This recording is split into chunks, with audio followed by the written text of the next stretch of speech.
শুনেন, কই যান? আমার 1000 টাকা দিয়া যান। আসলে আমার কাছে তো বেশি টাকা নাই, এইখানে 700 টাকা আছে আর এখানে 50-60 টাকা আছে। তোমার 700 টাকা হইলে হইব? আমি তো একটা 3 পিস নিতে চাইছিলাম, 1000 টাকা।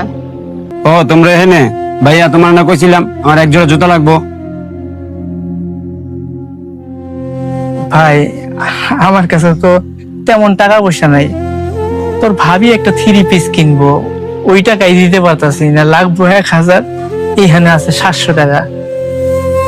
আসলে আমি কি করবো কিছু বুঝতাছি না।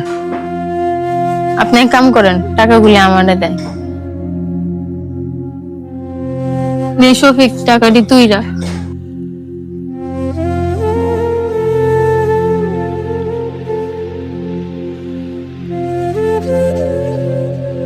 এইটা তুমি কি করলা সুমনা?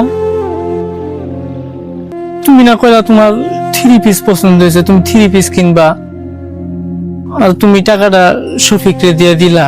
টাকাটা আমার থেকে শফিকের বেশি দরকার ছিল। আমি তো মাইয়া মানুষ, বাড়িতেই থাকি, 2 দিন পরে কাপড় নিলেও কোনো সমস্যা নেই। তাছাড়া ওকে প্রতিদিন ওই পুরান জুতা পরে পরে কলেজে যাইব, আর গেলেও মান সম্মান কার যাইব? আপনার যাইব। সত্যি তোমার প্রশংসা না করলে আমি যে ঋণী হয়ে থাকবো। তুমি আমার বউ, এই জন্য আমি প্রশংসা করতেছি না। সত্যি তুমি একটা ভালো মাইয়া, ভালো মনের মানুষ, তোমার মধ্যে কোনো ঝামেলা নাই। দেখো, আমার ভাইটারে তুমি নিজের ভাইয়ের মতো ভালোবাসো, এই সংসারটারে নিজের মতো করে সাজায় রাখছো। যখন আমি বিয়ে করলাম, আমার এলাকার আশেপাশের মানুষগুলো আমারে কইতো, এই যে আসলাম বিয়ে করছো, দেখা যাইবো তোমরা 2 ভাই কত মিলা থাকতে পারো। আমি না খুব কষ্ট পাইতাম, ভয়ও পাইতাম। আল্লাহ, আমার মা তো আমার ভাইটারে আমার হাতে উঠাই দিয়ে চলে গেছে। এখন বিয়ের পর যদি আমার বউ আমার ভাইয়ের সাথে খারাপ ব্যবহার করে, আমাকে 2 ভাইরে যদি আলাদা কইরা দেয়, খুব ভয় পাইতাম। তবে আজকে বুক ফুলাইয়া কইবার মন চাইতাছে, এলাকার মানুষ যারা আমারে কইছিল তাদের চোখে আঙুল দিয়ে কইতে মন চাইতাছে, দেখ আমার বউ লক্ষ্মী বউ, আমার বউ আমার সংসারে সাজায় রাখছে।